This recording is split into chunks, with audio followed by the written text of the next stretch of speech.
you go into supposedly a theta state, and then when you open your eyes, you just start writing information, and all this information flows out. Where did it come from? Now that's called coordinate remote viewing, but there's also a remote viewing where you don't use numbers and you just close your eyes and you pretend, everything is imagination anyway, that you're going through this vortex, and you arrive at the target site, and then you start looking at it. You see it. You can go up, you can go down, you can look at it from this perspective, and you start jotting down information. Now the whole point is we really are all one, and this is why this is possible.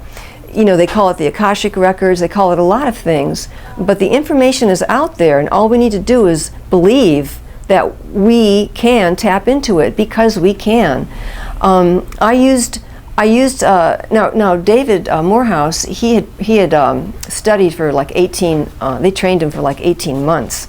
I trained with him for 5 days, so you know, he's really an experienced remote viewer. I'm not, but I try to help my clients when I have a lost animal, so I'll do a session with the animal first, and I'll ask the animal how he's doing, what he sees in front of him, what he sees around him.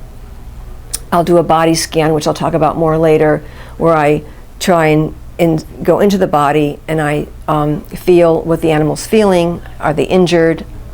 Try to determine if they're dead or alive, which is not that simple. I've talked to animals before. They've told me where they were. One ferret told me he was about 15 minutes south of the house, and he was in a big field with butterflies and eating a lot of food and really happy, and they found him. He was dead. And I thought, wow, you know, I was talking to this dead ferret, and the ferret was perfectly alive in his non-physical body, which is really interesting because there is no death, really, and I believe that from the conversations I've had with animals who have passed over. I'm going off the subject here, but one dog I tuned into, and he was dead, and he told me, I said, well, what are you doing now? He said, I said, are you with your siblings? I just assumed that everybody's together. And he said, no. He said, I see them, but I'm not with them. I'm on another level. I said, well, what are you doing? He said, I'm caretaking. I said, what are you taking care of? And he told me he was herding sheep. And then he also showed me a beach.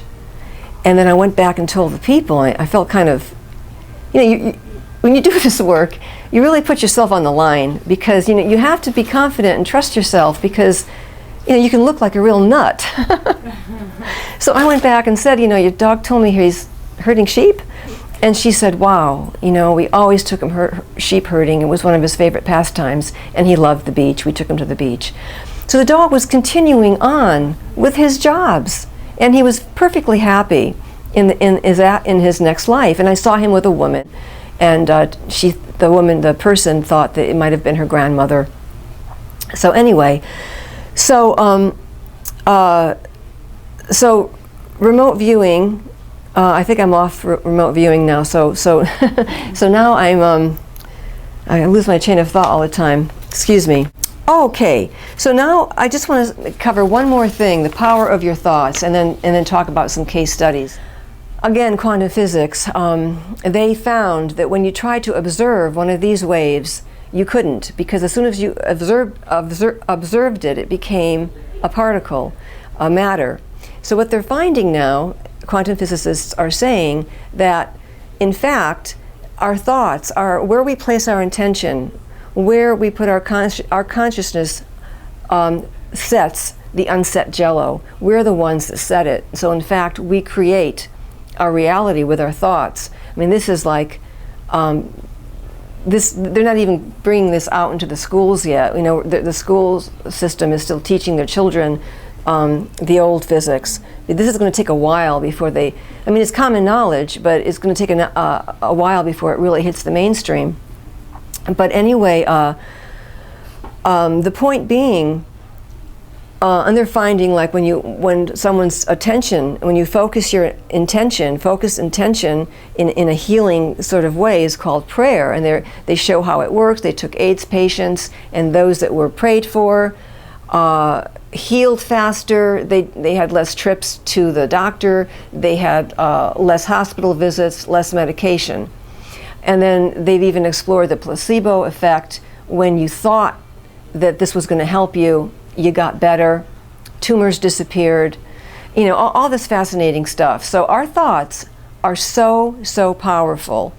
And this is what we need to really watch our thinking, our emotions, watch our negativity, our stress when we're around our animals, because they do pick it up. Pippi and Melissa. Pippi was a little dog who had arthritis and no longer wanted to play in the park. And Melissa came to me in tears, you know, and she was so upset that her dog didn't have the same quality of life, and she cried through the whole session. So I tuned into Pippi, and I didn't feel any pain in Pippi's body at all. And I said, you know, she had medication. She said, yes, she is. I said, well, it's working because Pippi is not in pain, and there's really no reason why she's not playing in the park. So then I looked at Pippi's emotional centers. I look at the chakra centers, you know, the energy centers in the body, and her energy centers that were off were exactly like Melissa's. So I said to Melissa, I said, you know, your dog is picking up on your sadness and your thoughts about her not playing in the park and about her not having a good quality of life and so forth and so on. You've got to lighten up. And Melissa did. She changed her attitude. She called me 2 weeks later and said, Pippi's running around in the park like she always did, because before she was just sitting by Melissa. So our animals do this for us. This is an interesting one. I'll call the cat Garfield and the woman Pamela. I worked on this case, a lost animal. Worked on this recently. Garfield has not been found. Garfield showed me where he was, and I got a direction and distance away. One thing Garfield said to me was, you can find me at the old house.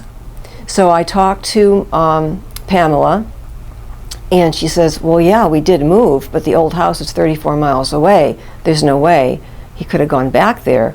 She lives on 1,000 acres of, or not 1,000 acres, but many acres of woods. And then he would have had to go all through that, plus, you know, cross streets. And, well, you know, the cat's been gone a month. I said, you know what, just for the heck of it, post some signs in your old neighborhood. Anyway, Garfield gave me all this information. Well, usually I ask the animal why they left. But this time I was so excited about really focusing on where the animal was, I forgot to ask him why he left. So the cat's not being found. I tossed it out to a colleague of mine. We do that a lot. We'll help each other. You know, I'll say, you know, what are you getting with Garfield, you know, here?